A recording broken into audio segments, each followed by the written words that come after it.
आपको होली कब मानना है और होलिका दहन कब है, होलिका दहन 2 या 3 मार्च कब होगा और रंगों वाली होली 3 या 4 मार्च कब खेली जाएगी। इसी के साथ में होली के दिन चंद्र ग्रहण किस समय दिखाई देगा और इसका सूतक काल कब से शुरू होगा और इस दौरान आपको क्या सावधानियां रखनी है। और ये पूर्णिमा तिथि 2 मार्च की शाम से शुरू होकर 3 मार्च की शाम तक रहेगी और यहीं पर सबसे बड़ा कंफ्यूजन होता है। आमतौर पर हम लोग जिस दिन पूर्णिमा की शाम होती है उस दिन होली का दहन करते हैं और पूर्णिमा की सुबह में रंगों वाली होली खेलते हैं।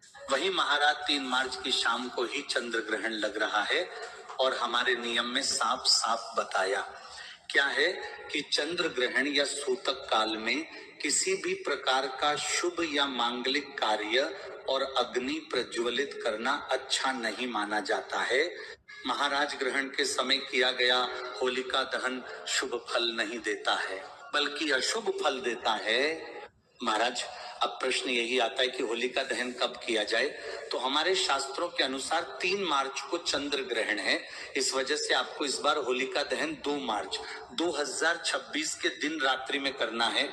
पर 2 मार्च को भी होलिका दहन में एक बहुत बड़ी बाधा है और वह बाधा है भद्रा काल, क्योंकि 2 मार्च को शाम होते ही भद्रा लग जाएगी और भद्रा काल वही समय होता है जो समय किसी भी शुभ या मांगलिक कार्य के लिए अच्छा नहीं माना जाता है। इसलिए होलिका दहन का सबसे शुभ मुहूर्त 2 मार्च को देर रात 12:50 से शुरू लेकर देर रात 2:02 तक रहेगा। देखा जाए तो यह समय 3 मार्च की रात्रि का होगा, इसलिए समय का ध्यान रखें। यह 1 घंटे 12 मिनट का वो समय रहेगा जब भद्रा काल समाप्त हो चुकी होगी। महाराज अब हम जानते हैं कि रंगों वाली होली कब खेली जाएगी, उससे पहले हमें चंद्र ग्रहण का समय जानना बहुत जरूरी है।